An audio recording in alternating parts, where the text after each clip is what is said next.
Welcome to the Mike Bowie Show, where we talk with people who influence people.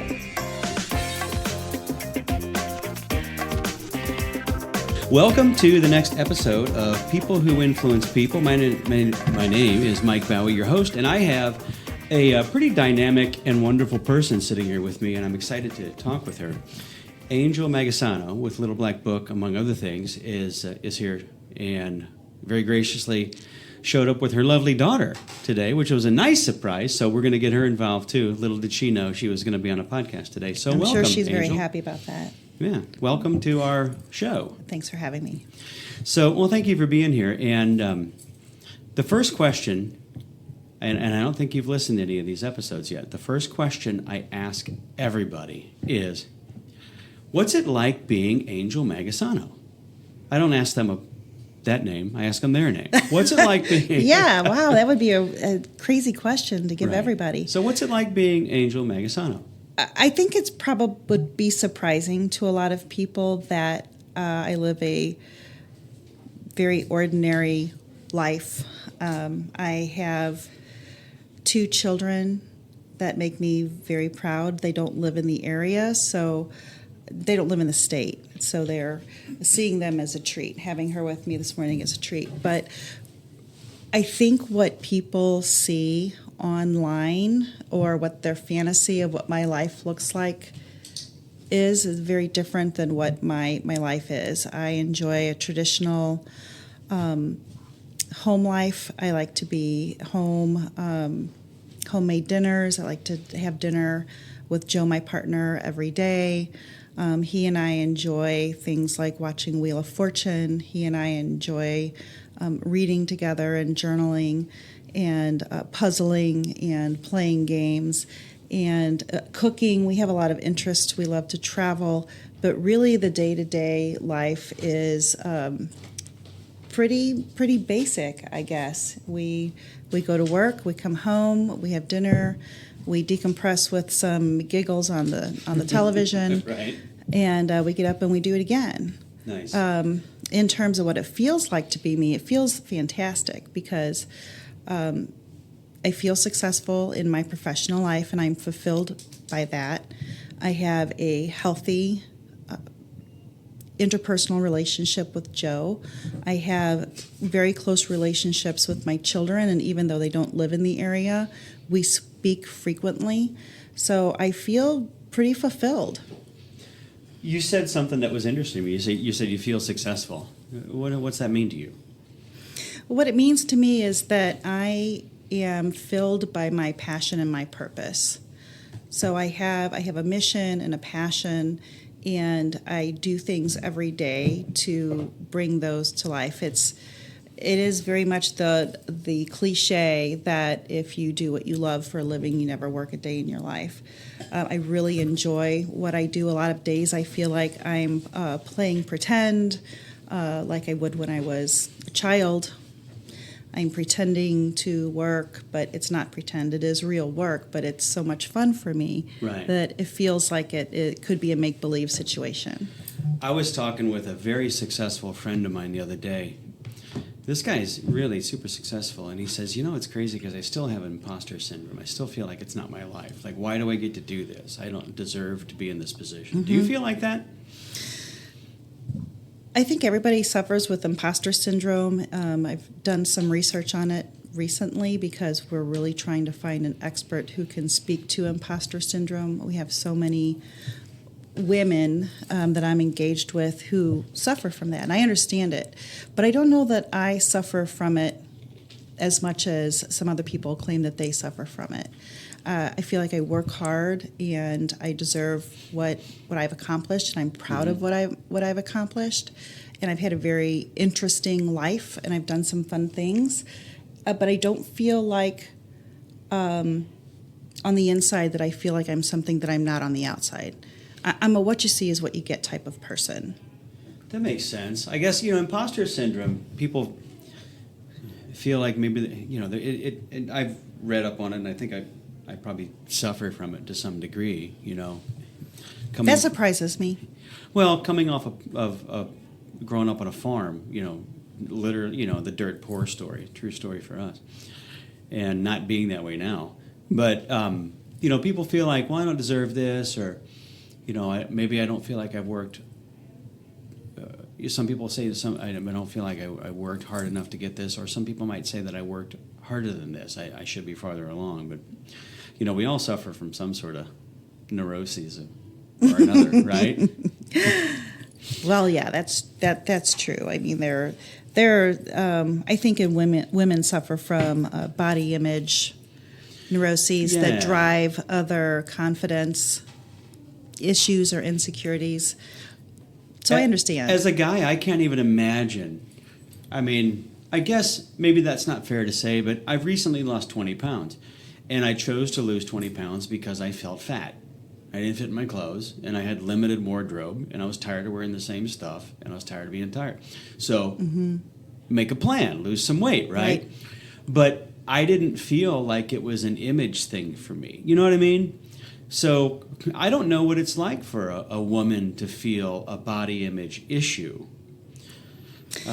Well, I'm a child of the 80s, and I just feel like the image that is fed to young girls and women alike of successful and powerful women fit a certain stereotypical look about them. Yeah, I would definitely agree with that. Yeah, and I think that I was raised in an age where women were still, it was just expected that women would be subservient to men and their counterparts, their bosses, their teachers. They came second. And specifically, my first job in the corporate world, when I expressed a dissatisfaction with another coworker, my manager, who was a man, told me that I needed to go take a Valium. Oh, Lord. So I really did. My younger years really were that. They were not women forward, where the society is starting to flip so that there is a lot of equity issue and gender equity issues on the table. Well, okay, let's go there. Let's dive in. And I should say now that Angel and I have known each other for some time. We're friendly for sure. And, in the business community, we see each other a lot. So we have a relationship prior to this. Some of the guests I didn't know, but Angel and I do know each other a bit. Yeah. And I know Joe pretty well, too. Super goofy, kooky, awesome, wonderful dude. Yeah, he is. So let's go there for a second with this with the women's stuff, because there, you have this classic idea of women, which can be based on a religious foundation, right? Which we won't go there, but maybe that's a good thing, maybe it's a bad thing. But certainly in the workforce, women have been, I think, relegated to more of I almost said servant, but that's not it. I guess a service level, meaning we are doing this stuff and you guys are helping us. Yeah. I think that's kind of how I came up in the corporate world, was that women were expected to have certain roles within the organization, within the company, right? Yeah. Women made great administrators. Women made great data entry people. They made great bookkeepers and accountants, but they weren't necessarily recruited to be management level, right. Certainly not upper management level. Now, of course, my time in the corporate world was 25 years ago, so I know things have changed. But this is my experience that I can draw right, on. and that's what you have, and that's what that's right. where your life is now as a result. Yeah, of and I don't know that I would necessarily categorize myself as an individual, as a feminist. I really do feel like I'm more of a traditionalist because of the way I was raised and the role that I enjoy playing as a woman. But I also don't want to be told what role I must play or need to play as a woman. I want to be able to do what I want to do across all spectrums. Right. So, when you said traditionalist, that instantly I had this mental picture of this classic family, Ward going off to work, and what was her name? June, making the dinner and stuff like that. And, it's a romantic idea, right? Life doesn't really play out that way. I don't know. I had that life for a while. Did you? I did. I mean, when I came up, Angel, my dad worked, he was a machinist, and my mom would take odd jobs for extra money, but, largely her job was in the home. She cooked, cleaned the home, did the laundry, the whole bit. So that's a traditionalist thing. Is there conflict in your mind between the traditional role and what you truly desire out of what that hierarchy looks like in a family or in a job? Is there conflict in there? For me, there wasn't, because when I was living that life, so years ago, I left the corporate world because my family had become an inconvenience to me. I was working my way up the ladder in the corporate world, traveling quite a bit, and of course, when you make your way up to that middle to upper management position, the corporation doesn't necessarily care that you have sick kids at home or that your laundry hasn't been done in 7 days and that there's nothing. And, so I chose to stay home and raise my children for a couple of years. So I really enjoyed, I chose that life and I enjoyed it. But I don't think that it kept me from also having aspirations of what next, So I really did. I didn't feel that I was trapped or that I was forced or I was playing a role that I was bitter about. I chose that path and then I chose another one. Mm-hmm. Was that, well, it sounds like there was some conflict in there, but once you made up your mind, was it an easy transition for you to come out of the corporate world into the... Very much so. Very much so. There was a lot of turmoil in my initial decision to try to leave the corporate world because I was making a lot of money. Yeah. I could buy whatever I wanted to buy, I could do whatever I wanted to do, but again, my family was an inconvenience to me. I had a 5-year-old son and a 4-year-old daughter at home. Right. My daughter Danielle was ill with it took them days to maybe a week and a half to diagnose what her problem was. And I think it just hit me one day that when I was too busy to play with my own children, because I had to do the laundry and the grocery shopping and the things, because I had to be at the 7 o'clock sales meeting Monday morning and I'd been traveling for 6 days, that's when I finally had the aha moment that this is not the life that I want. Being with my children for a while is the life that I want.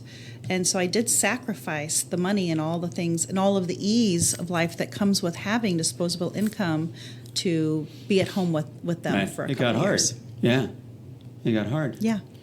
And so, remind me, how long were you in the home role? I was... Homemaker role. I was in the role for not very long before I decided I was going to do other things because I'm a marketing person by education and by profession. So I took some classes in cake decorating so that I could market, I guess, my family life. So I was going to create great birthday parties and experiences for the neighbor kids, and I took some cake decorating classes, which led me into a business opportunity in designing and making large-scale cakes for special events. So I probably was in the home role, just dedicated to the home role for only a year or two before. And then it turned into serial entrepreneur. My aspirations right. and my hobby life and all of the things that I enjoyed doing started to come back in, and because I'm just so capable of doing so many things, so why be limited? Right. Now I understand. I did a little snooping, of course. Good. What'd you find? Well, I learned the cake story. Yeah. And that became a pretty viable gig for you. It did. And then you had I guess met some people, or you became closer to some people, and the discussions began. Like, by gosh, we should do this, or we should do that, or wouldn't it be great if? Yeah. Right? Yeah, so tell me how that developed. And where we're leading to for our listeners is and we never know where the podcast is going to go, but where I want to land this one is how Little Black Book came to be, and then we'll talk about moving forward after that. But I'd love to hear the story from your mouth about, I'm doing this cake hustle, right, and it's working, and then, wow, what if? I didn't start out to make any money with the cakes. I really did just start as a hobby. I am a creative cat, so it was a good creative, artistic outlet for me. The cake was art to me. Sure. It wasn't until someone offered to pay me for their son's birthday cake that I realized, well, I can turn this into the best of all worlds. Okay, when they offered to pay you, did you say, really? Or did you say, of course? No, I think my reaction was really, because I don't think that I had identified myself as an entrepreneur. I think I had identified myself as a hobbyist. So you're more classic. Your training is more marketing and promotion, not so much business development and visioneering, right? That's right. Well, that's what led me to the path that I'm on now. So after working my cake business for a number of years, I could figure out how to market the business. I was doing it illegally, by the way, in St. Charles County, because just don't tell anybody. I think I'm in the clear now. I think the statute of limitations is up. I'm not going to jail for that. But the challenge with that was that I couldn't get on any of the preferred lists that all of the beautiful wineries and wedding venues that we have in St. Charles County. I wasn't eligible to get on any of those lists. So trying to build a business with only marketing experience was my challenge. And I knew that I needed to get into a commercial space or a space that I could rent to do the commercially licensed things.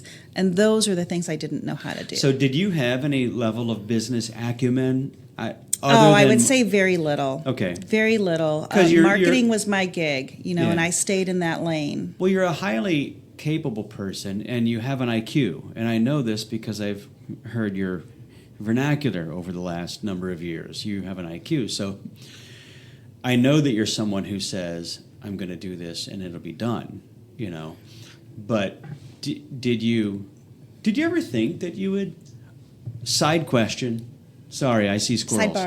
Sidebar, counselor. Where you are now, did you ever think it's where you'd be? No, it was, even though I have vision and I am a visionary by personality trait, I am let's do this and see what happens, and if it doesn't work, we'll change it. Mm-hmm. I also have that easygoing kind of way about me. So I've done a lot of things. I've started that way. We're going to do this.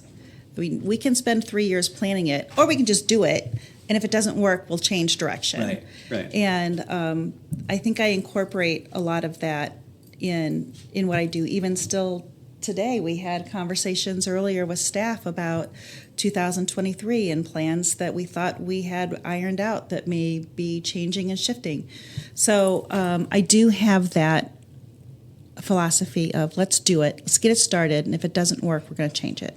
But I didn't know what I didn't know when I was running the cake business. Preach. Right? And so my goal was to surround myself with other women, specifically, who were trying to run a business and they didn't know what they didn't know. And they were struggling to be taken seriously because they didn't know what they didn't know. Sure. And they still had all of the expectations on them that they needed to manage. They've got children that need to be fed and bathed and read to and gotten on the bus and lunches to be made and laundry to be done and vacations to plan and doctors to visit and all of the tasks that are traditionally expected of the woman or the wife in the home. How do I do all of those things, establish and grow a business and be taken seriously for it? And how do I do it all at the same time? You've said this a couple of times, the concept of being taken seriously. That sounds like a button of yours.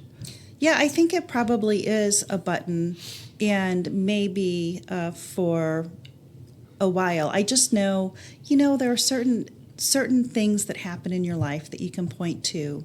You can go back into elementary school. I can remember when, the boy in the 4th grade told me that I had a big butt, right? That sticks with me.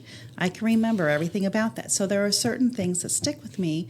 And early on in my journey with Little Black Book, that stuck with me. And it was, it's not a person, but it was a lot of people. And I think it was more nonverbal or body language when I would talk to someone about, this is who I am and this is what I'm doing. And you can just see in someone's face where they just glaze over and they are saying in their head, well, that's cute, and you're disqualified as a lead for me. I know I'm never going to, get you on my insurance team or whatever their motivation is in the situation. So I think that kind of set the tone in the very beginning for my need to be taken seriously and respected in the marketplace. Do you feel like that feeling in you made you want to prove something, or do you feel like that feeling just drove you for personal success? Does that question make sense? It does make sense, and I have an answer. For a long time, I thought that I was going to prove the masses wrong. But I've switched that thinking to, I'm going to prove myself right, because I know I can do this. I believe in what I'm doing. I've always known I can do it. And it's not about proving you wrong. It's about proving myself. Right. And so I constantly strive to continually prove to myself that we set a goal, we achieve it. We set the next goal, we achieve it. Right. We set the next goal, and we achieve it. And that's not so that I can prove someone else wrong. That's the negative point of view, right? Well, that's the mature perspective is the answer you gave, but how many of us in business, as business owners or business leaders, are actually 100% mature? Well, I would say in this room, how many of us are 100% mature? Probably your daughter is probably more. She probably is the only adult in the room. That's probably true. More likely to be mature than the two of us. Yeah. But I love that answer because it speaks to self-fulfillment, not about proving a station in the world. It's about just maximizing who you are. Right. But I can't say that I didn't always have that negative. Well, no. Of course we want to, vengeance, almost like I'll show you. Yeah, in your face, man. Yeah. But and I think that if I'm honest, I look back at my childhood and I never thought that I would be where I am now, in the community, financially with family and freedom that I have. Oh my gosh, no! I just thought that I would get a job, the best job I could, get married, have some kids, and struggle along with the rest of us, and try to go fishing a couple times a month and squeak out a vacation once a year. But when here I'm on a tear now. Do it, take it. I feel like you should lean into it. I just think that what you said is so profound and so perfect that it's really not about proving to other people because, we care about what people think of us, and that's right, too. Mm-hmm. We want to be liked in the community. But at the end of the day, the measuring stick is the one that we own, right? That's the measuring stick that matters, not the one that anybody else owns. So that's interesting. So go back to the cake and the community that you're building. Right. So that was such a long time ago. Facebook was fairly new as this brand new social media platform. And if you remember, when Facebook first came online, you could go back and read everybody's posts that you left off at. So as a marketing person, I was able to jump onto that platform right away and use that as a communication tool. But really, when I started trying to gather women into a group, I would post flyers in local bread companies. Okay. With times and meeting times and places, and hope that somebody showed up that was another person. And a lot of times no one showed up. A lot of times somebody showed up, and then there was a consistent somebody that showed up, and then she and I would be happy if a third person showed up. And we lived that way. You build your tribe one at a time. One at a time. Yeah. And it did finally get to a point where I had 15 or 17 women that were invested in my mission, in what we were doing for one another in terms of support and building confidence and sharing ideas and best practices, that it started to be so attractive to me that I made the decision to leave the cake industry behind and move forward with this new project. When did you start writing stuff down? Like mission statement, vision statement? At the very beginning. You did? At So the the very, first time very the one beginning. woman came down, you or At showed the very, up, very beginning. you had a notebook. And what are some things that you wrote down? I went with a girlfriend of mine, a PTA mom friend of mine. We went to her mother's lake house for a weekend, and we sat together and we wrote the mission for the organization, which is to connect, inspire, empower women as we give them the confidence and the resources necessary to move forward personally and professionally. Never, ever varied from that. We also defined 5 pillars on which the organization would stand, and those pillars are connect, promote, share, give, and become. And we have never, ever wavered. Everything that we do fills the mission and serves one of the pillars that we stand on. So we established that right away. In the very beginning, I did it with a couple of girlfriends, and just has been in place and the solid foundation that was needed to propel the organization. Did that mission statement and those 5 pillars, or did they write themselves, or did you guys struggle with that? I think that I don't remember. I remember it taking us all weekend to come up with the statement, but it was very natural and organic in the way it came together, You know, because I songwriters- knew what we wanted to do. Songwriters say, you know, man, this song wrote itself. And it's perfect, and it's a beautiful song, right? So it sounds to me like your mission statement was something that had been brewing in you. Right. And I just had a thought. And I think it's fascinating to hear you talk now. That this is the most that I've ever spoken with you about your organization. And I know think- mostly it's gossip when we get together. It is not. It's not. Lies. But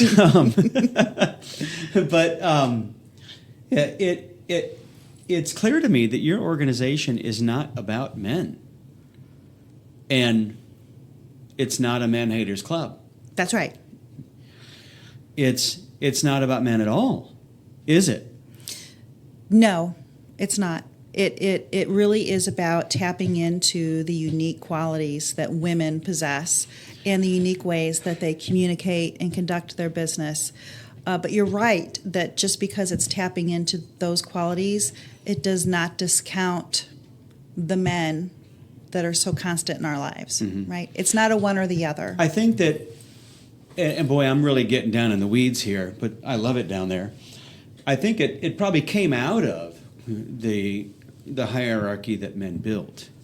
Maybe. I think that I don't have as many thoughts or deep-rooted thoughts about men being oppressive as much as I have thoughts and memories, and I've tapped into some things that have happened in my childhood about women being mean to one another.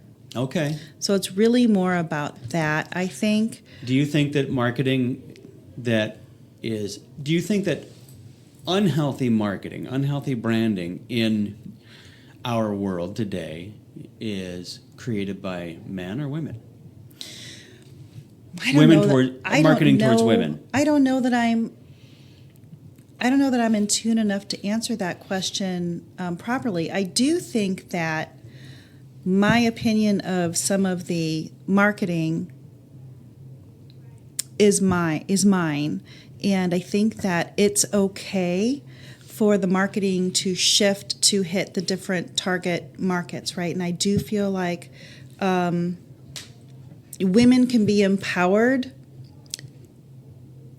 within themselves as individuals, whether or not I agree with their path in life. Their path in life is none of my business. But I do believe in them being empowered to be who they are, right? So I want to see them and meet them where they are and get them where they aspire to be, not necessarily what I would aspire for them. Does that make sense? Yeah, it does. Yeah. My wife often giggles because we talk, she's not a feminist, but certainly a women empowered woman. Yes, she is. And she'll often, we laughed about advertisements and articles we've read from like the 50s and stuff about women, and where they say, well, she's hysterical. How do you treat hysteria? Right.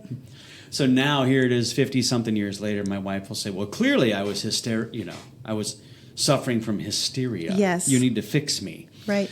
And that's kind of a joke, and it's funny in our relationship. But the truth is, with as much as I respect her intellect and her calm and her wisdom, it's like I don't know what guys were thinking 50 and 100 years ago, Yeah. I mean, we have a very classic relationship. I'm the voice box of our family and our business, and I'm the one that makes the final decisions. But oh my gosh, what would I do without her counsel? We wouldn't be it. We wouldn't function without her counsel. And I think that interpersonal relationships between people are to be defined between those people, right? Yeah, and I have friends who their spouse, their wife, are the empowered one in the relationship, and that's awesome. And I think you're right. I think you just define that, like in a marriage, you define your roles. And, yeah. So as you're meeting with those 15, 17 women, you have that retreat, you come up with the statement. How did it go after that? Was it easier for you at that point to build an organization, or did you feel like, oh my gosh, we got this. Let's go, bring it to the world. What was next? Well, we made a decision.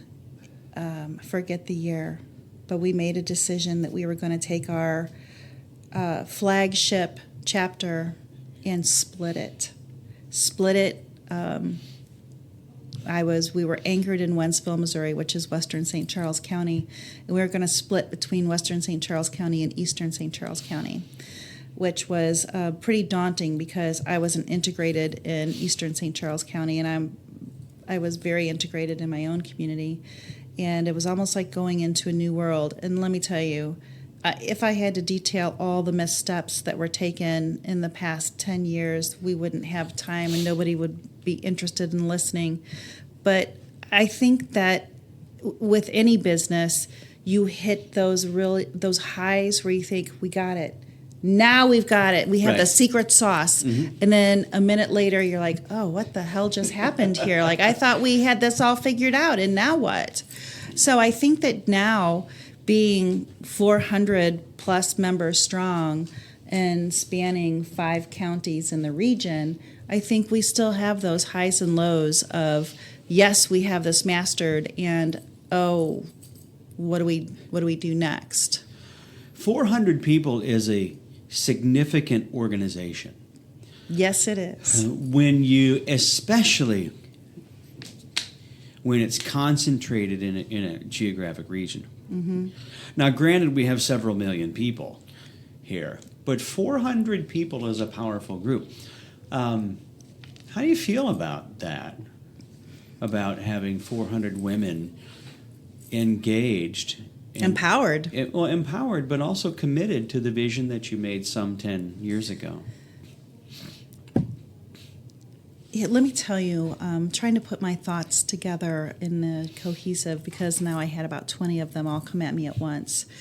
It is humbling and flattering and empowering to understand that we have 400 women who have invested not only their money, because it's a membership-driven organization business model, but their time, their talent, their commitment to other women, they've committed they are committed. 25% of those 400 have been members for longer than 5 years. So it is more than just an organization. It is the intangible is the feel. It's the feel of 400 women in different areas around the region, all running together in the same direction to make stuff happen. That's cool. It's very cool. The financial impact that we have on our respective communities is impressive, and I have a lot of pride in knowing that not only is my initial group of people making a positive impact, but now we're making big positive impacts in outlying communities like Hannibal, Missouri, right. which is, not a place that I'm even integrated. Like, they don't know who I am. I don't know the mayor up there. I don't know any of the people up there. But those ladies up there are making a huge impact on Hannibal. So it is, if I think about it, if I allow myself to think about it, it can become overwhelming. But I just keep moving forward because the organization is changing lives. And I've had people say to my face, the women in Little Black Book, what I have created has changed my life. And so I think about interviews that I watch of celebrities or people who have gone through something, and they say, if my story helps just one person, it'll all be worth it. And I think it's never enough. It's never enough. It's never enough. How many more lives can we change for the better? I've already had one person. I've probably had 6 or 7 tell me that. And every time they tell me, I'm like, boom, yeah. That's awesome. And I take pride in watching them excel and hit their goals. Yeah, that's powerful. As a leader in any level, and I just, this is my opinion, if you're a good person, whatever that means, when someone that you have a leadership position with, not necessarily, I almost said over, but it's not how it works. Many people lead from the middle, maybe lead from behind, not above or below.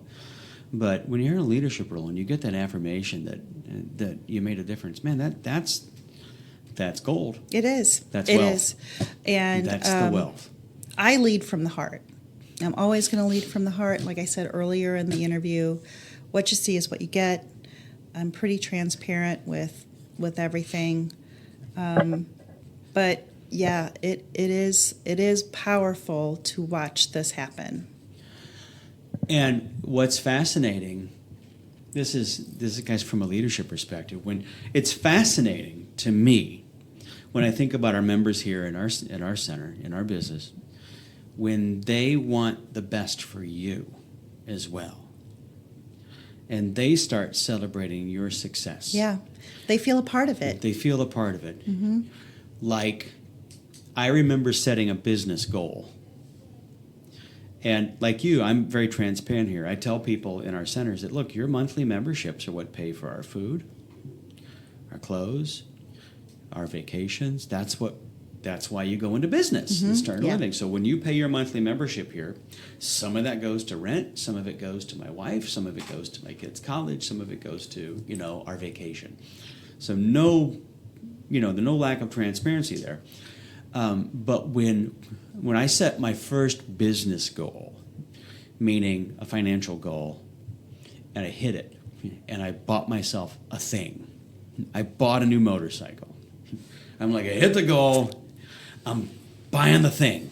Reward. I gave myself a reward. Absolutely. Risk reward. And I rode that motorcycle, and I just got goosebumps thinking about it. I remember riding a motorcycle in that day, and I'm at the time, late 40s, 50, early 50s dude, and I'm like a child riding this motorcycle, and I got the wind in my short little stubby hair.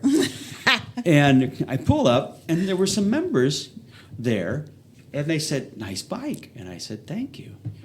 When'd you get that? I just got it today. I just rewarded myself for a business goal. Really? Yeah. Tell me about that. I said, well, we started this business, and I set a goal. As soon as we help this many people and I make this much money, I'm going to reward myself. And they were proud to be a part of that. Yeah. That was powerful. That's powerful. And then so tell me, have you rewarded yourself? I have. So we've talked, I know we've had lunch conversations that I'm not a stuff person. I don't need stuff. I don't need a lot of stuff. I like driving the car that I have. I like living a modest life. I don't need stuff. My reward is treating my family to vacation, paying for the whole thing, taking them someplace that we all want to be together. And I did that last year for the first time. We were gone for 7 nights. I paid for all of it. It wasn't cheap. Yeah. I didn't bat an eye. We didn't skimp on anything. I worked hard for it. I saved the money, and I spent it all. Yeah. So, yeah, that's how I reward myself. And how did Little Black Book feel about that? Did anybody give you feedback on that? No? I don't think so. No. We celebrate one another's wins. So it's okay for me. It's a culture, yeah. It's okay for me to win. I wouldn't want to tell a member of mine, you deserve this, and not have them see what that looks like. Yeah. It's really a stab in the back for them if I don't lead by example. Right. Because if I tell her she deserves it, but then I model by cowering, that does not serve her purpose. Right. It doesn't help her. So I'm not flashy, and I don't need a lot of conspicuous consumption, but I love to travel, and I'm going to do a lot of it in the next couple of years. Clearly, it's your love language. It is. All right. And Danielle's sitting here, too, this whole time, very quiet. How do you feel about it? You were there. You want to talk? Yes? For everything, or what are we talking about? No, for the vacation. How? Oh, yeah, in Orlando you're talking about? Yes. Yeah, it was awesome. What was your favorite part of it? Ooh, we went to both Universal and Epcot. Never been to... Nobody does both. We did both. Never been to Universal. We went because of Harry Potter World. We're huge Harry Potter fans. Awesome. And we splurged and got the fast pass. We got to skip all the lines. And right on. We got the wands that hit the Bluetooth sensors and do stuff. So that was really cool. We really enjoyed that. But I think Epcot, we went on my brother's birthday, and we just had a great time. Awesome. Yeah. So how's it been for you coming up watching your mom? I mean, you've known her, your whole life. True. So going back to you were very young in the corporate days, though, right? Yeah, I don't remember the corporate days. But you remember the being home and then the cake and... Yeah, I remember lots of cake. We ate lots of cake. Here, try this. No! Yeah, actually, after a while, we were like, oh, we don't want more cake, but right. Definitely fun. Yeah. Well, how do you feel about your mom's path? I think it's very cool to see, especially because I saw the cake and how it exploded, and then I got to saw the organic growth of the organization and the people who were involved early, and I get to see the successes and the failures, and now, I get to tell all my friends, all my friends want to come to Burbash at the end of the year, and I was like, okay, well, you got to know, it's black tie, it's got to be, it's going to be big, and it's just very interesting to see the whole thing explode from start to finish. The only other person that's done that is her. Right. So I think it's been really fun and enjoyable to watch. Has your mother's path, and this is kind of a dumb but not dumb question, has your mother's path impacted you in your planning of your future? Yeah, so I just graduated with an undergraduate degree in business. Congratulations. Thank you. I did really enjoy, but I don't think I would have gotten into it without her influence. In high school, I went into DECA, which is a high school club for business people, or students who are interested in business. Mm-hmm. And it's a competition, and I placed top 10 internationally in my competition. And it was kind of very difficult for me because I was one of the only women in the class that are doing it, and my team was comprised of women, and my teacher was a male, and so he was up front, and he was like, this is going to be difficult. Right. You're going to face people internationally that look at you guys and see women and think that they're going to win. And so we had to face a lot of that, and I think that her influence made me be like, we got this. Right. Why are we not able to do this? And we won internationally, top 10. That's Woo-hoo. a fabulous success. Angel, you're just kind of looking at I'm watching you watch Danielle as she's speaking. You have children, you know. Yeah, I'm sorry, I only brought one mic. Yeah. But I do have children, so how'd that feel? Hearing her tell that. Well, my love and pride for Danielle goes so deep. And I admire her, and I've said out loud to a number of my friends that when I grow up, I would like to be more like her. You know, I see her as a polished version of me, and so I take a lot of pride in her. She left the home at age 18 and moved to Colorado by herself to go to school. You know, she's very pioneering in her own family, and so yeah, I know she's not as sappy as I am, but I am very inspired by her. I believe that, you know, there are families that have like generations of lawyers or doctors or whatever, you know. Much of us were, you know, working class families. And like my family, my wife and myself, we have, not that they don't work and not that I'm not working class, but I'm not a machinist, I'm not a welder, I'm not a, you know, we have a long line of blacksmiths, long really? German heritage of swinging hammers and farming, and, you know, we just worked hard, right? Well, here we have with, you know, my wife and I own several businesses, and the only time I sweat is when I exercise. You know, it's different. Yeah. But I set out to do that at some point in my life, which was later in life. I'm a late bloomer. I hear you. Respect. But later in life, I realized, you know, I don't want to work for someone else. But I feel like this is the beginning of a generational shift. Do you feel like that at all? I do. And the older I get and the more seasoned and experienced that I feel I am, the more I feel it. I was raised, my father he got an associate's degree, and that was the best that had, you know, from his family. My mother didn't have any advanced degree. I was the first Smith, my maiden name, to go to college, you know, for generations. Yeah. And so I can see how my children are already elevated past that. I was raised to get married and have babies, and I did those things. I did them very well. She was raised to follow her heart and her path and do what makes her happy.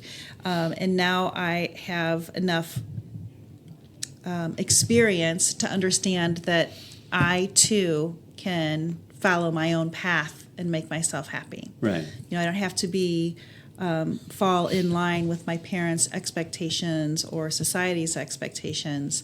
I only have to fall in line with my own expectations and my own sense of morality.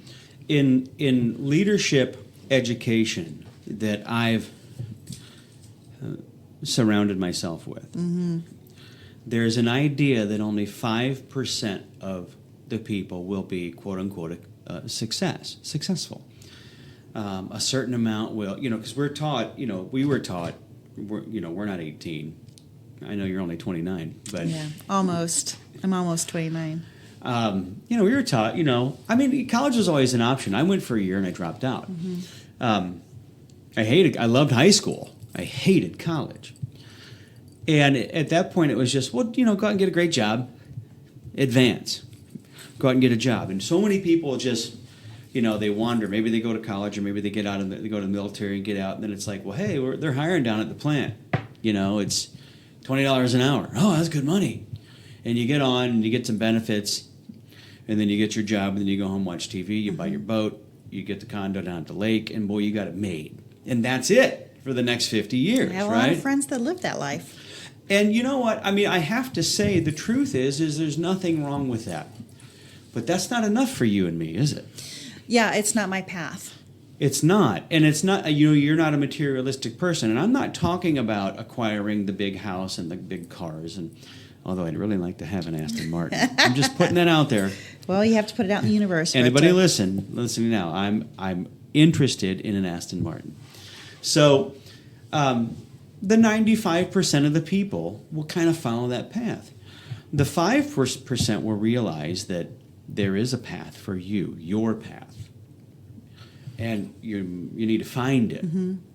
And much of your 20s is just a waste. It's just trying to find, like shooting the arrow and following it, right? You know that song, follow your arrow wherever it goes. And I see both of my children in their 20s doing that. And I shouldn't say it's a waste. It's a valuable time because it is, but you embrace it, right? Embrace it. It embrace that variability. Mm-hmm. Embrace the change. My son Patrick is taking flying lessons now, and he's really interested in becoming an airline pilot. Well, before I became a pilot, that would have never been an option for him.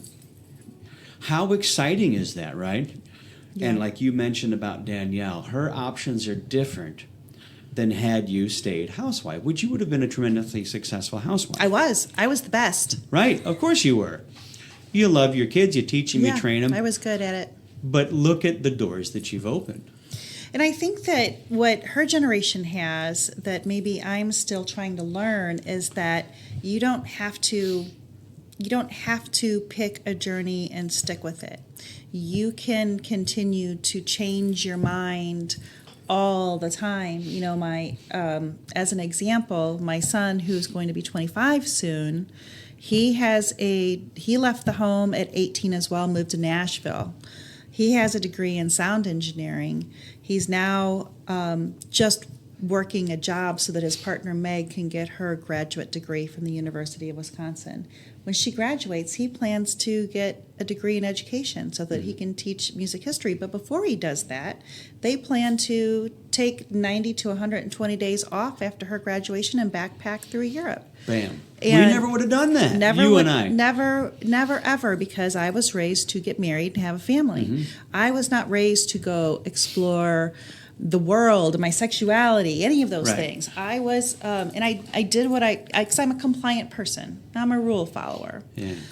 I am too by heart. And so becoming a business owner was hard for me because you have to break some rules. Right. You don't break the law. And it's just the mindset of I don't have to be in my office at 8 to 5. My dad was raised to get a job, become a corporate guy. He worked at Boeing and McDonnell Douglas, which became Boeing. Get the pension. You got the union job. He hated the union, but the truth was the union was good for us as a family. And you would plan on having that 20, 25, 30-year career. Well, that changed, and now I keep looking over at Danielle when I'm saying this because the younger generation now, you guys had to shift. Because there's no guarantee of getting a job where you get the pension. Well, there's no loyalty. Those days are gone. Right. But I don't know if what maybe their generation doesn't have that a lot of my generation and certainly my parents' generation had is complacency. They're not content with complacency. They continue to self-develop and move and embrace the fact that they're adults and they can do what they want to do, and not what someone else expects them to do. Yeah, that's awesome. It's good. My oldest is 18, and he's very much aware because we've trained it into him that he can do his career of choice. Right. So it's true that you can be what you want to be, but I don't know that everybody believes that to be true. I don't think so. I think that there is a tremendous complacency and a resignation. When I travel in certain areas and I drive through towns and I think of, the people that are working at the factory, some of them love it, most of them probably don't, and they can't wait for 5 o'clock. You know, I've never been a thank God it's Friday guy. Yeah. I get excited. I get excited when it's Monday. Now, don't we? Do you get excited when Monday's coming? Oh, yeah. I feel like I work all the time, though. I don't feel like I have traditional office hours or hours because not only am I working in the business a lot, I work on the business in my mind all the time. Yeah. I want to ask some questions about leadership. This podcast is called People Who Influence People, Influence and Leadership. But I think these questions are interesting. And the truth is I just Googled them. I got them off LinkedIn. Oh, boy. I hope I'm qualified to answer. Let's find out. It's actually on Michael Hyatt. I don't know who Michael Hyatt is. He's a New York Times bestselling author and leadership expert. Okay. So he has questions about leadership. Can you name a person who has a tremendous impact on you as a leader? Maybe someone who has been a mentor, or do you have someone that you look at as a mentor, or who has had impact on you? I do. And if the answer is no, it's okay. I do. So I'm just going to tell you the first thing that came to my mind. And if I were given time to ponder, I might change my my answer. But there's an individual in our community who I look up to as a leader and as a mentor. He's a business owner. Should I say who it is? Sure. It's Mark Hollander. So Mark Hollander has, he paid his dues in the world of banking. He is he's a fair-minded person. He does not have a chip on his shoulder. He is willing to listen to ideas and offer honest feedback. He is an entrepreneur, and they're setting themselves up to just have an enterprise and a dynasty down there. But never has he given me the impression that I'm bothersome to him or that my questions aren't valid. He's just always been that person who has led by example and been happy to celebrate those around him. I agree. And I've interviewed Mark on this podcast, and I've known Mark for almost 6 years. And Mark is part of my success story as well. So we call people out on this podcast. We call them out. I agree. Mark's all of those things that you said and more. Yeah. What are the most important decisions that you make as a leader of your organization?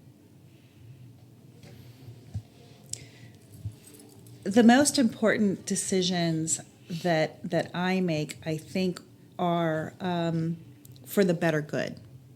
What decision are we going to make that is going to feed the mission, add value to our membership, and propel the organization forward financially? So that's not to say we haven't made lots of bad decisions, but right. I think any decision that you make in business need to be true to the mission, true to the clientele, and propelling. Well, all great decisions have back of them a whole bunch of bad ones, right? Yes. Whatever Ben Franklin has said about, or Thomas Jefferson, I think, has said about all of the ideas that failed. Just, leading you to the right thing. Exactly. The next step towards the best one. So this is a great question. I never would have thought to ask. Which is, and I only asked this because I wasn't going to, but I only ask it because you mentioned how you make decisions and the most important type of decisions. So which is the most important to your organization? Mission, core values, or vision? Don't they all work together? Okay. I feel like the core values drive the mission, right? Without vision, there's none of the above. I don't know that I could have answered that better because I agree with you. Okay, I read that question and I thought, It's kind of a trick question. I don't know that somebody can answer that. But you nailed it. That's impressive. I'll take it. I'll take my A+ with me as I walk out. A++, thank you very much. Where do great ideas come from in your organization? They either come from my sleep patterns or what I'm doing in the shower. Fair. Being a visionary personality type, I can't stop the ideas from coming. My challenge is taking all of the ideas that are swirling up there and bringing them down into something that's executable. So that's the challenge, because certainly I can make an argument for all of the ideas, Right. but what are the ones that make the most sense, that fill the mission and propel the membership forward? So you've really had a transformation in your life, I see, from being someone who gets things done. And please don't, I hope I picked the right words. Please don't misunderstand me. If you misunderstand me, it's my fault. You've gone from someone who does the laundry, plans the home, executes the work, to someone who truly is a visionary. And I think I still had vision when I was doing those things, though, you know? Do you think that you were just... Did you daydream a lot? Oh, I always daydream a lot. That's part of my growth as a human, is spending time daydreaming. I always do that. So now, is your role primarily visionary? No, my role is still very multifaceted. So we are in a growth period, and it's going to require me to get back down into the trenches a little bit. Okay. It's sort of like what we talked about with you earlier. Yeah. I can't remember if we were on air or off air, but Yeah, we started this podcast before I hit record. I mean, she just dove in and she started asking me questions. I was like, "Hold on, it's my show." No, I have love questions. that. I need answers to them. I love that. But yeah, so I enjoy what I do. Right. So being in the marketplace is fun for me. I suffer from the same things that I think every professional suffers from. Even though I network all the time and I'm very comfortable talking to people, being engaged in a community where I'm not inserted is always a challenge, right? It's daunting, it's a little bit intimidating. And so with growth patterns, I'm forced back into that position of pioneering a new community. So I would like to say that my primary role is visionary, and I can do that from a villa in Paris, but it's not. I'm still in the trenches, making sure that things are operating. I always ask a question or two that aren't really fair. Okay. This one's not fair. Okay. Are you happy there in that role? Sometimes. So I think that sometimes I am happy in the role and sometimes I'm not happy in the role. Is that a fair answer? It's honest. A lot of times sometimes I can be happy and unhappy in the same day. I can be unhappy that I have a task ahead of me that's going to require me to get out of my comfort zone. And then after I've gone through the task or the appointment, I feel empowered and I think this is what I do it for. So I can feel both things in the same day. Yeah, I agree. As business owners or organization leaders, it's a roller coaster. You know, like you mentioned earlier, like, man, we really got this figured out. And then one thing changes and it's like, oh my God, we're crumbling. Right. We're the flaming world into is on fire. Yeah. Yeah. Yeah. And so I think that, and what I sell is a service, and a lot of it is an intangible. So There's a feeling involved in what you sell. very much so. It's like, I relate it to buying a new house. If you're buying if you're on the house hunt and you walk into a property, you're like, yes, this is for me, or oh no, this is not my place. Right. So a lot of that is a feel. And Are there women who come to your organization and say, nope, not for me? Sure, of course. Do you chase them? I used to. Good for you. There are people that come into our business and you know what, you're just not my customer. Yeah, and it's okay, but I think that comes along with maturing as a business owner and as an entrepreneur, and Right. understanding it's not personal, it's Yeah. it's business. And what I have to offer is pretty niche, and it's not going to be for everybody, and that's okay. Yeah. Because if someone were to come into Little Black Book as a member and it wasn't their cup of tea, but they were sticking around, it wouldn't be a good situation for anyone. Right. Yeah. You don't want to engage with somebody that you can't impact. And you know what? The truth is there are women out there who just have it already. They have what you're selling. Mm-hmm. And maybe it's not their season to give back. Or maybe, you know what I mean? But certainly, Yes. Do you want women who already are empowered Oh, and yes. powerful in your Yes, organization? absolutely. Absolutely. Yeah, I mean, the vision of the organization really is to meet you where you are. And if you're empowered, please bring it to us, Heck yeah, because dude. there's two reasons to come. If you're having a bad day, there's going to be someone in the room that's going to have what you need. And if you're having a good day, there's going to be someone in the room that is going to need what you Yeah. have. You know, I always say on this podcast that this isn't a Christian podcast, but I'm a Christian. And there's a faith tenet. As you mature in faith, as you build this relationship with Christ, you're a consumer at first, right? You're largely empty. You know, people come to Christ when they realize that they're broken. That's largely when people finally Right. accept it. And you're this empty cup, or imagine a lake that's empty.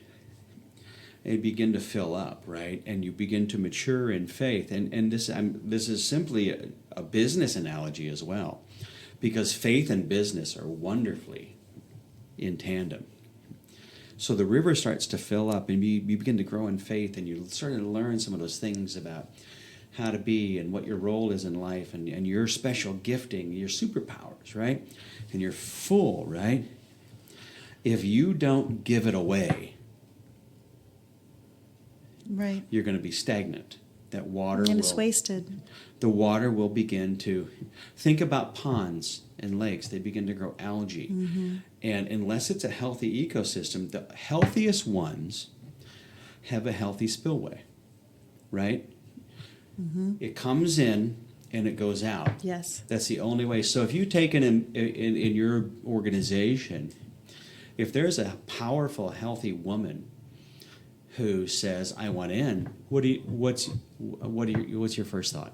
Well, you want to surround yourself with people that you want to be surrounded by, right? Right. So I want to be surrounded by powerful, empowered women, because they're going to challenge me to rise. They're going to challenge me. You know, I don't want to surround myself with people that are not going to challenge me in any way. I don't want to be the smartest person in the room. I want to be the dumbest person in the room. So Right. I embrace those powerful Right. women coming into the group. Yeah, because, gosh, you give them an outlet, right? And how am I going to learn and grow if I don't, have Exactly. aspirations of my own? So how do you describe your leadership style? Laid back. Are you? Very. Okay. Danielle, would you agree?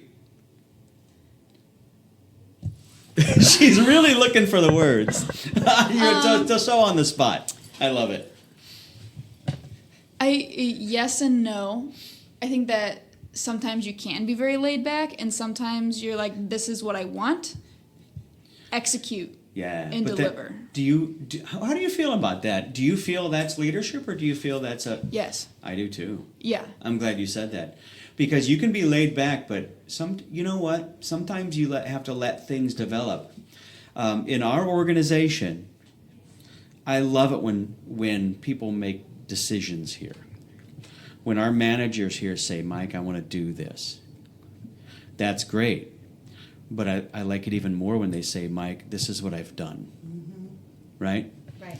Because we can't do it all. You want to bring women up in your organization to make decisions, right? Of course. And we want to give them the tools and the resources necessary to do it and empower them.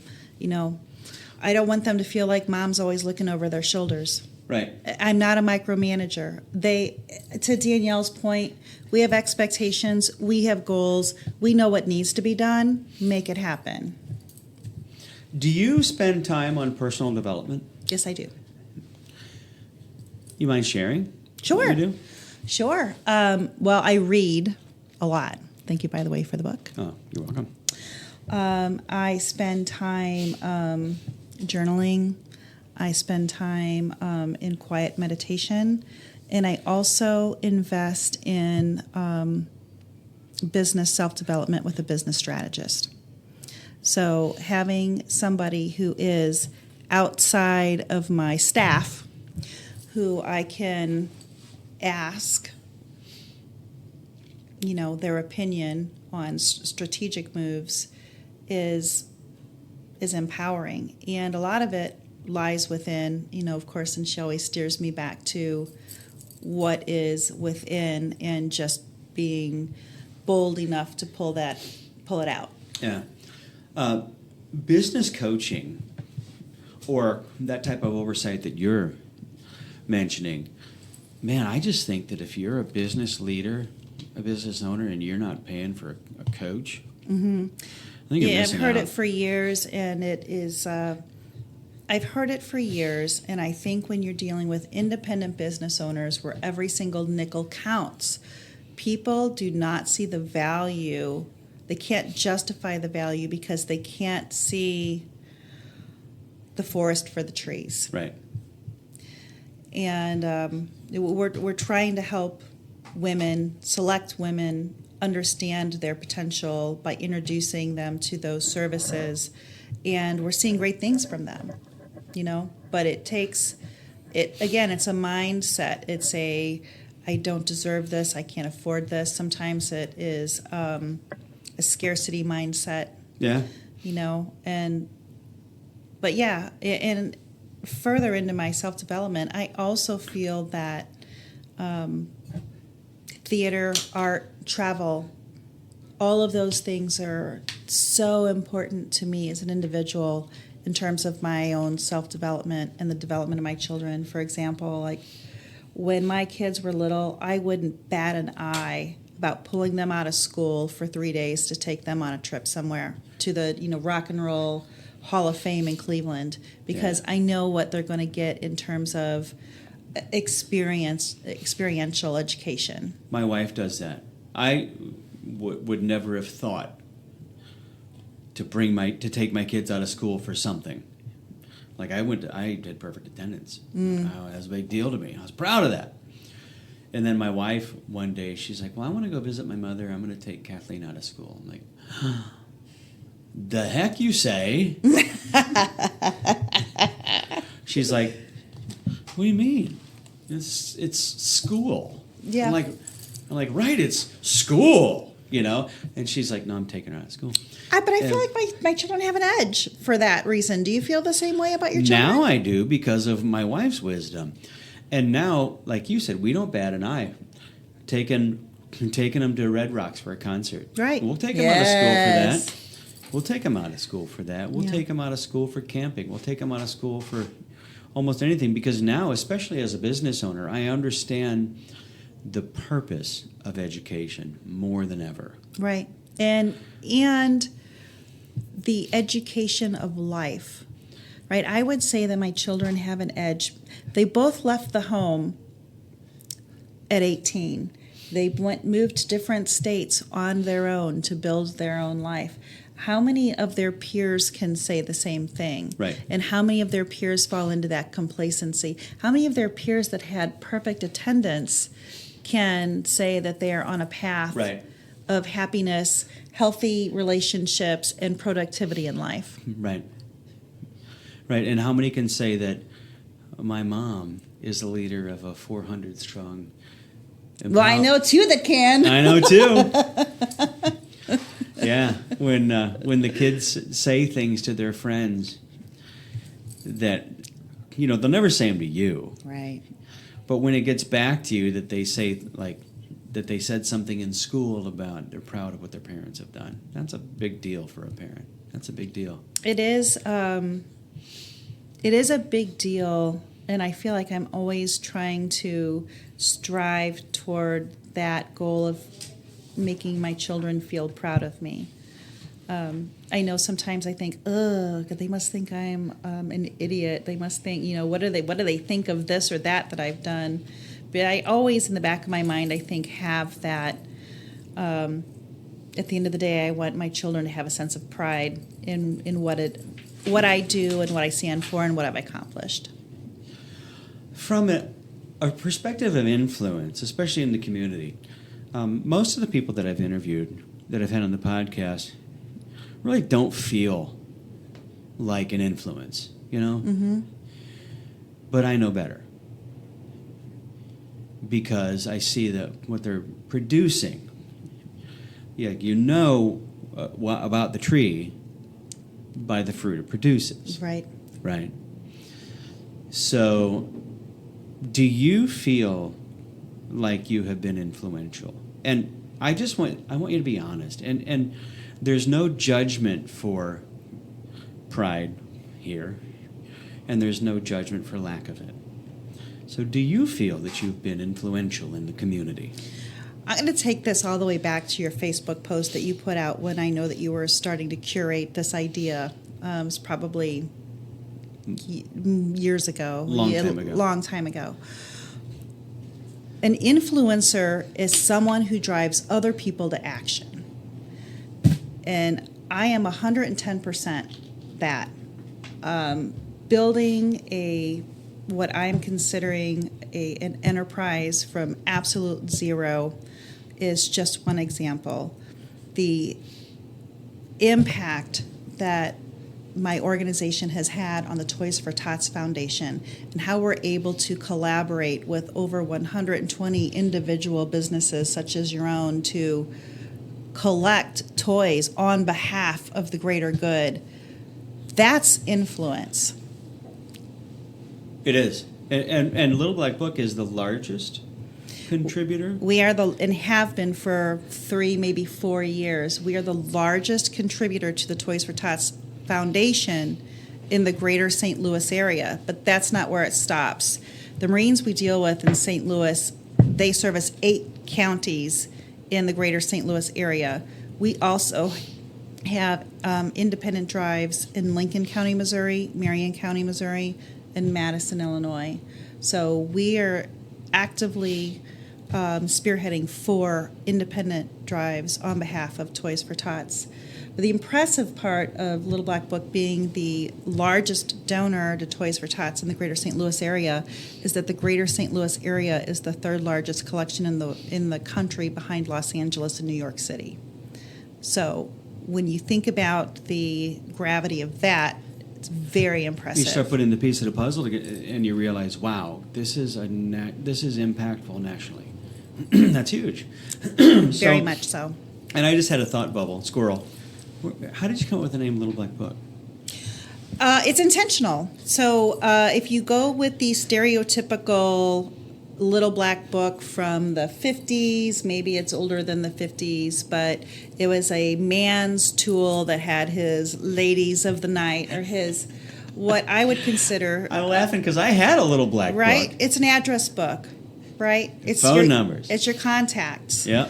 And those are your go-to people. Yeah. Those are the go-to people. So if you reimagine what the Little Black Book did stand for and bring it into today, that's the meaning behind it. We are your go-to people. That's very cool.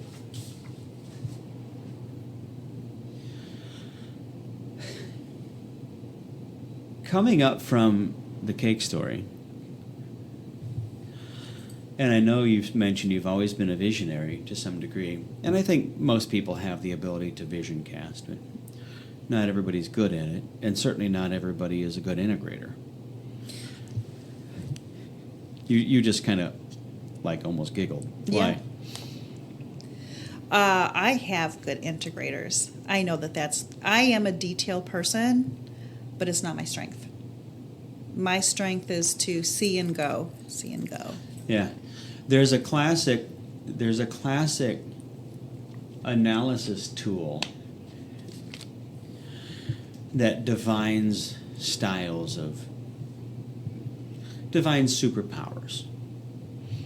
And if you're a venturer or a visionary, you often have some integration skills, but you're certainly not good at it. But it's interesting about integrators. Integrators are better visionaries than visionaries are integrators. And finding great integrators is hard. I got lucky then. Integrators in business are the secret sauce because They're the glue that holds everything together. they are. They're the general manager of everything, and they're often the general manager of the visionary. Oh, very much. Didn't we have that experience this morning? Yeah, very much. She's motioning over to Danielle. Do you often disagree with your leadership? Or do you sometimes disagree with leadership in your group? No. So my leadership is, we're all on the same page. Now my staff, we have healthy disagreements, but not about anything of value. Most of the disagreements that we may have may be in tactic or in scope, but not in the mission or the value or anything like that. But not in end result, not in... No. Okay. Mm-mm. What's the most important personality trait or strength that someone would need to organize a group of people towards a singular purpose?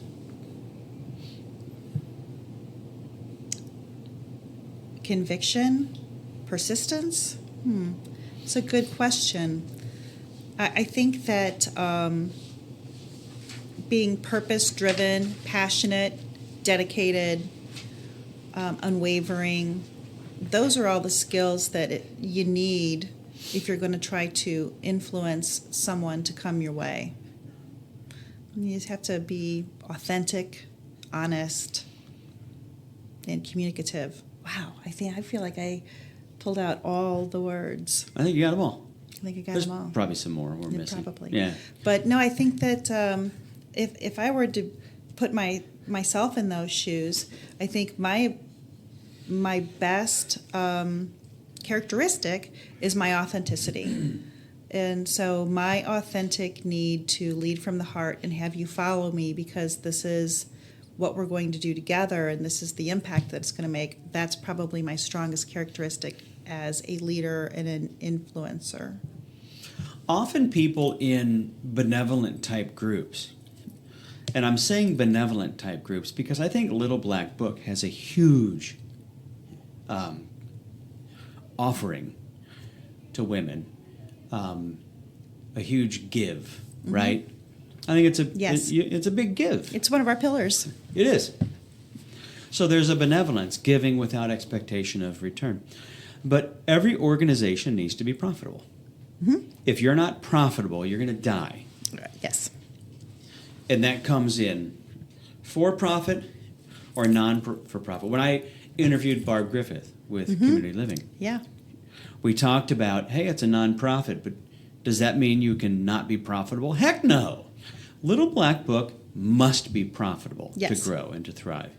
It is. What's your mindset towards that? Like, you have to be aware of the money. But you have a director of finance or whatever that role is called. And is that Jill? Jill Shaver. She is awesome. Yes. I coached her, and I was blown away by her. I'm not surprised. But do you look at that? Do you look at the profit centers? Are you every week? Okay, so you're a hands-on. We see the numbers every week. I know that where we are in terms of our sales goal. I know where we are in terms of our retention goal. I know where we have made some missteps in expenditures. I know it all. We have a year planned. We have a budget. We have goals. We're driving toward it. Profit's the name of the game, right? And I need all of the women that are at my back to understand that money and profit is not a dirty word. It's not. It's necessary, and every organization must be profitable. It's not the mission. It's not the goal. Right. And it's not. It is for us. I mean, we're an S corp, so we're a business development agency. But it has to be part of the core of the organization to be profitable. If you don't write down, we're going to do this, this, this, and this, and this, and we will be profitable. Like what we do here, without profit, I can't be open. Of course. And then how do you serve the people that have a need for you? Right. It's those people who make the money who make the difference. Yep. And we see it because we're in the same community and we know a lot of the same people. And you can probably identify the people who don't understand that their good idea for a business isn't a business idea. Right. Yeah, it's not. Yeah, it can't. It doesn't necessarily mean it. People that want to, Mark Hollander aside, Mark and his beautiful wife, Melissa, aside, the idea of opening another coffee shop isn't necessarily a viable thing. Or, I want to do this or that, or, Well, they're both financial people. So they understand that there may not be a whole lot of profit in coffee, but look at what they've built that they're selling beyond the coffee, right? So and your product doesn't have to give you the profit. Right. Your primary product is empowering women. Mm-hmm. Right? It's intangible, right? But how do you profit off of that? And I'm not asking you that. You don't have to answer that question. But one of my coaching students, when I sat down with this person, I asked her, we went over her business, and I asked her, so how are you, tell me how you acquire a new business. Tell me the sales process. She says, I hate sales. I hate the word salesman. And she was noticeably upset. Like, salesmen are slime buckets. I'm like, okay, let's go with that. And one of the challenges that I had with this student was changing her mindset of sales and the sales process. I have a belief that I've come to, that I've acquired. It isn't my original idea, but it's gelled from my coaches. And that is a salesperson, a salesman or woman. I'll say salesman because that's what I say, but anybody. Being a salesman is the most noble profession you can have in business. Now, there are sleazy ones, there are slimy ones, sure. But think about what a salesperson does. Takes a need in society and connects the person with the need with a solution. Yeah. And profits from it. It's an honorable transaction. And that's my belief. So my desire is to be as the best salesman that I can be. Well, this student was just like, no, salesmen are slime. They're horrible. They're awful people. I'm like, okay, we need to work on this. So over time, that was one of the largest focuses of our coaching sessions was reworking the mindset of sales. So my question is, do you approach member acquisition as sales? Yes. Yes, I do. And then what do you think about we sales? even call it sales. It's recruitment and retention. So I, like you, also feel that you need to identify a need, or, my mission is driving. We're looking for the people who have this need, right, and we're going to fill it for them. Our challenge with the sales process is that a lot of women are skeptical that they have the need, or that this is going to be an organization of welcoming, because I think a lot of women's experiences are that other women are mean, right? And we had mentioned that earlier, and that's what's really driving this.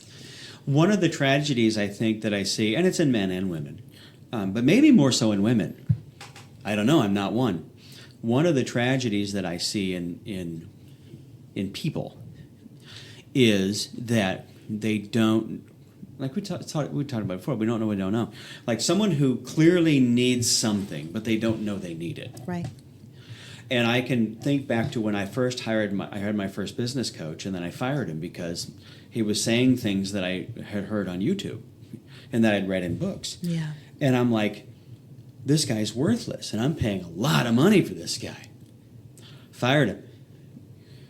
2 years later, I hired the same guy, and my life has changed because I realized that the things that he was telling me are the same things that I was hearing on YouTube and reading in the books, but he was the one there holding me accountable. Interesting. And he hasn't told me anything that I don't already know. It's the truth, though, isn't it, Mike? And I sat in a meeting with him last week, and I'll say his name, Sean McCloskey. Oh my God, I know Sean McCloskey. He's a good close friend of my brother's. I've known him for probably 30 years. So if you know Sean, you know you would never guess that he's a brilliant business coach. Listen, let me tell you a story. Let me just tell you a story because I know him because he and my brother Ken were musicians in a band together for years. That's how and years I met and him. years and years, right? I know. Years and years and years. I know Ken. Yeah. We've hung out at Sean's house. Yeah. And so I'm like, this is my brother's hobo friend. Like, he's not for real, but he is for real. He's the real deal. Yeah, he's the real deal. I hired Sean. So I got to know Sean through music and on Facebook. Yeah. And I hired him, and I fired him. And I hired him again. And we recently had a meeting where I told him some ideas that I was having. And this is the beauty of a business coach. He looks at me and says, Mike, you're stupid. You're an idiot. Here's why you're an idiot, and here's why what you're doing is not right for you. And he told me everything that I already knew, things that I have told my students. Sure, but you just can't admit it to yourself. Right.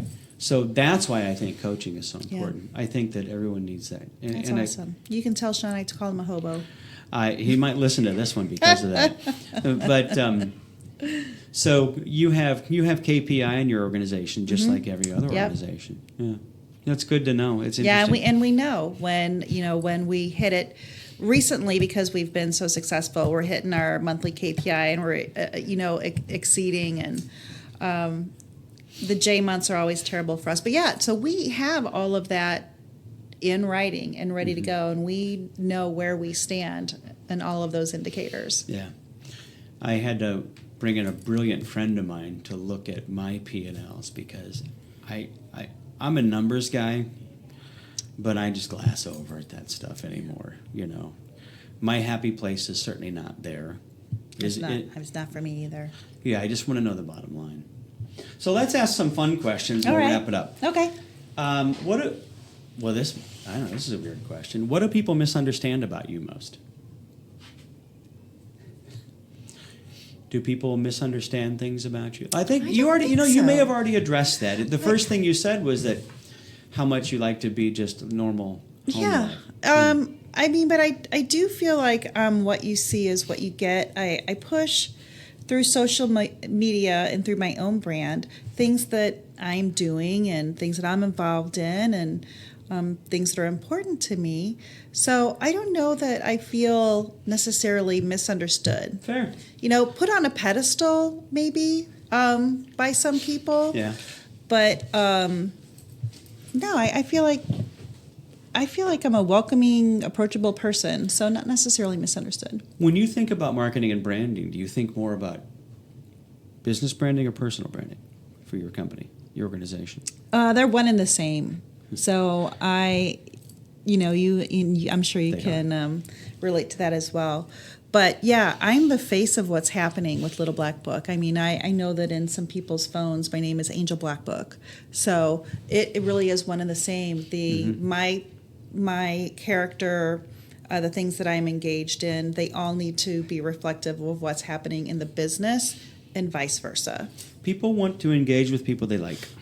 Yeah, and the they're trust. they're gonna do business with me if they know, like, and trust me, and that's why I Exactly. try to be transparent. And there's never I don't think you've ever felt that I'm pulling the wool over your eyes in any way, or Never. trying to, deflect an air, or push out something that is inauthentic. I think that I'm always just I am who I am. How did you meet your partner? Joe.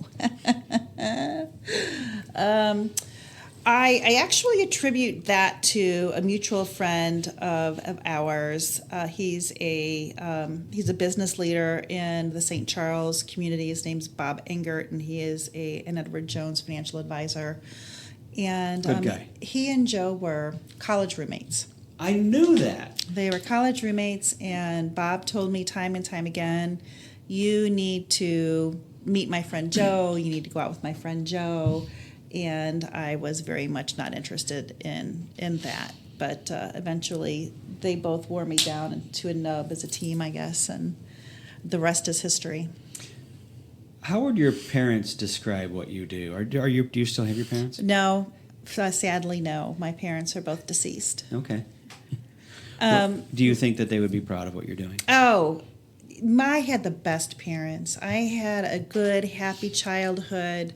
They raised me to be the person that I am today. And I think that my father, who was a businessman, would just be extremely proud of what I've been able to accomplish. I have a photo of my father manhandling a box of toys out of a bar and grill back in the day when I think we probably collected a couple hundred toys.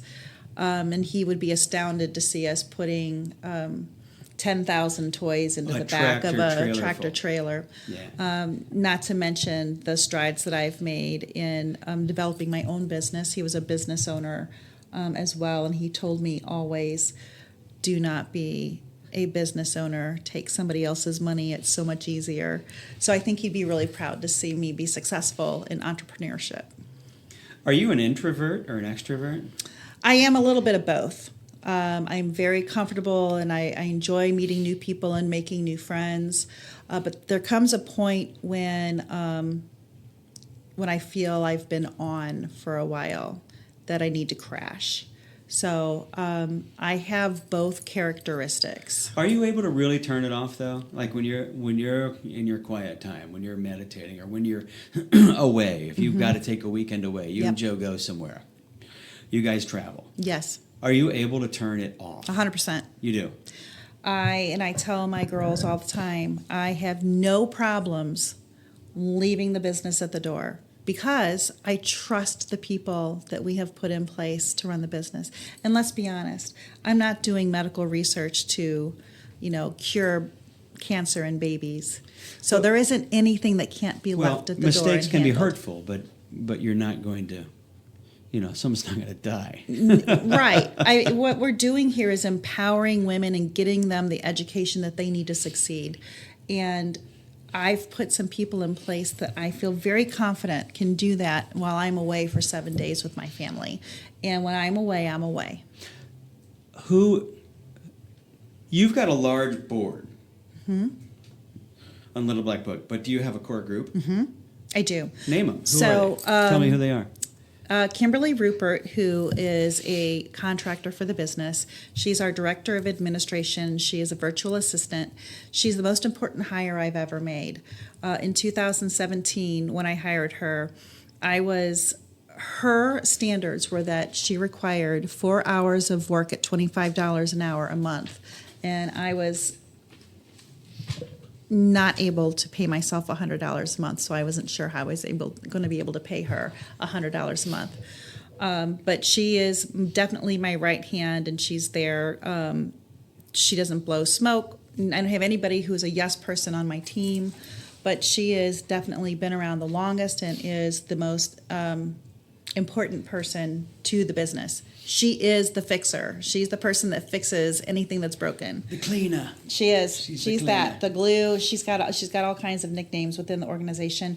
The other person's Lisa Zweifel, who is a relatively new hire for us, but she has a tremendous history Indeed, she does. in 501c3 work, Yep. in organizing the troops towards a singular purpose. Yeah. And she also, prior to that life, for 20 years, she was a wedding planner. She was a business owner on her own, and she was a wedding planner. So in terms of knowing venues, meeting spaces, people, caterers, all the things that are needed to pull together an impressive event like our philanthropic gala or the women's conference that we produce, she handles all of that, all of the contract negotiation, all of it. So, and she's just such a welcoming spirit. She really is such a... I was with her in the Vision program this year. She's wonderful. Yeah, she's pretty great. So, in addition to those people, Sherry Rule is on my team. She's a real estate professional, so we contract with her. She's not necessarily staff, but she really does. She's our leadership development director, and she is the person who makes sure that our leadership teams all around the region are informed, they understand what we're doing. And then Jeannie Strickland, who owns Boom Impact Graphics, she's a graphic designer. She's also a visionary and a creative. She and I have been friends for 25 years. We met when our children were in elementary school, and we were PTA moms. How fun. I couldn't do anything without that woman specifically. Okay, last few questions. Favorite movie? Love Actually. All right. Do you have a favorite book? Harry Potter and the Prisoner of Azkaban. What are you reading now?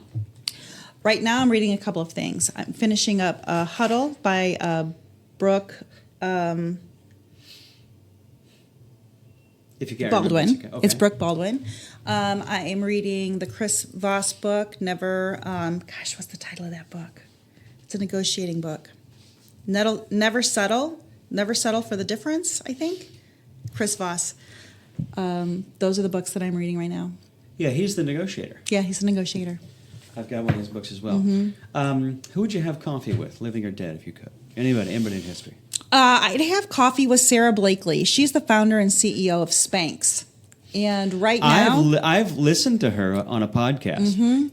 That woman she's great, isn't she? A powerhouse. Yeah, so she would be my aspirational person. I really dig what she does. I dig that she's got a lot of mechanical patents that other people rip off, but she's like, hey, there's enough for everybody. And she's never sued anyone over the breach of one of her mechanical patents. Yeah. And I think that that's admirable because it's not, she's got enough money for her children and her children's children. So you don't need to control all the money. You just need to control, what you need. That's a huge mindset in business and in benevolence, is that there is enough for everyone. There is abundance if you can wrap your mind around it. There's plenty for everyone. Yeah. That's right.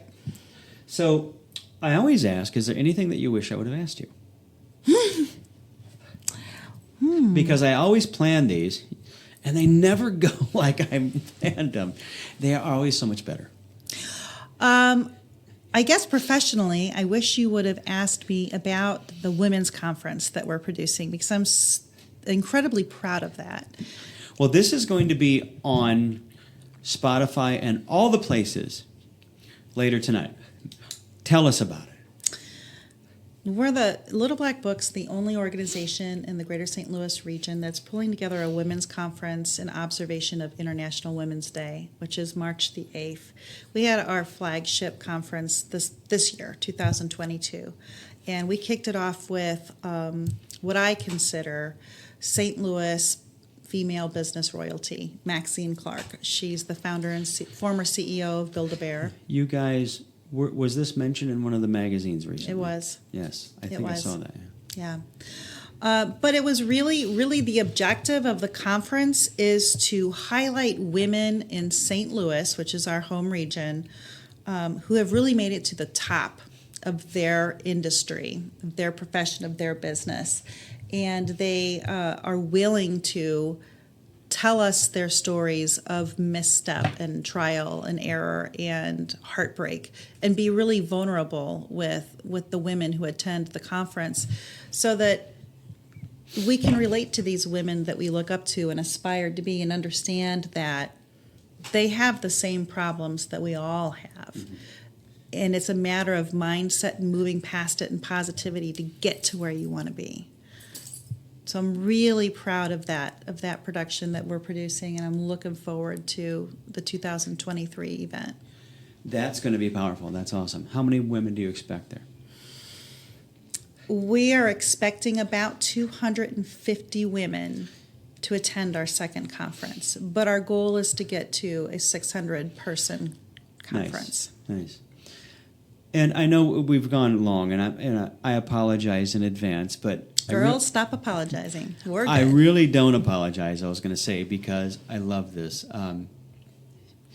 Tell me, and I hope that this is my last question, but you can name the person, you can not name them, it doesn't matter to me. But tell me one of the most remarkable success stories in your organization that's not you. Yeah, I have it. Someone who, I got goosebumps in advance. Look, seriously, I got them. Somebody who joined Little Black Book and has had a transformation. I have two, actually, but I'm gonna choose one, and I'm gonna tell you who it is. It's Kim Eichelberger, and she is a photographer. And Kim Eichelberger came into Little Black Book. She's one of the founding members way back, 2013-14. And she came in because all of her girlfriends were getting married and having babies. And that wasn't something that was of her interest. She worked for an aerial photography company in Chesterfield, and she was extremely unhappy with her profession. But she went to work, and she and her then boyfriend, now husband, both worked for the same company, and they were both unhappy there. And the small but mighty group that we had encouraged her to step out of that and into her own profession as an entrepreneur. And she took that leap of faith, and I think there was a point when she lived with parents or parents-in-law, and there were ups and downs, but arguably, she is the most respected brand photographer in our region now. She owns 3 different photography companies that are all under an S-Corp umbrella. She has people that are doing work for her in satellite locations all over the nation, and she's living the dream. She currently lives in Reno. She's moving back to St. Louis by the end of the year because of her husband's work. But in terms of success, just the girl that walked through the door that didn't have much confidence in herself and was in an abusive relationship with her employer, to the multi-6-figure, on the way to 7-figure, multi-business owner that she is in less than a decade, is a testament to the power of having women in your corner, having women that will tell you when you're wrong, having women to say, you know what, I know it's a stretch for you, but I believe in you, go do it. And then having the confidence to do it. That's a huge, powerful story. And tell me if I'm wrong, but because I'm a guy, I don't believe anyone can empower a woman like another woman. I think that's true. Is that true? I know that, like in my marriage, I give my wife certain key things. You know, I give her confidence, I give her security, I give her love, I give her grace, I give her grief, I give her all the things. Yes. But when she needs that special thing, she calls Heather. Yeah. And it's not something that I'm qualified or equipped to deliver. Yeah. And I guess here's what I want to say in response to your story about Kim, is that's a story that's available to every woman. It is. You have to be courageous enough to grab it. Mm-hmm. Yeah, that's available to every woman. That's available to every man, too. Mm-hmm. Every person has that success story capability. I know Kim. Yeah. And Kim took I don't know how she made me look like She's an artist. But she did the best headshot I've ever had in my life. I've had a lot of headshots. And she sat me down. She told me what to do. I smiled, and she clicked, and it was one shot. And she's like, we're done. I'm like, you're not going to take like 80 and hope for the best? She's like, no, I got it. Yeah. She knew. And to this day, I wish I wouldn't age, because that picture is 3 years old, and I'm going to have to stop using it because I'm not going to look like that pretty soon. Well, unless your hair changes, and yours isn't going to, you may be okay. I may be okay for a while. You may be okay. Well, thank you for coming. I appreciate you. I appreciate you. No, the pleasure was all mine. Well, thanks. Truly. And housekeeping stuff. Listen to the podcast. Share it. Thank you guys for listening. And I'd love to know some more people who you'd love to hear. So thank you guys for listening to the People Who Influence People podcast. I'm your host, Mike Bowie, and we will see you next time. Thanks, Mike.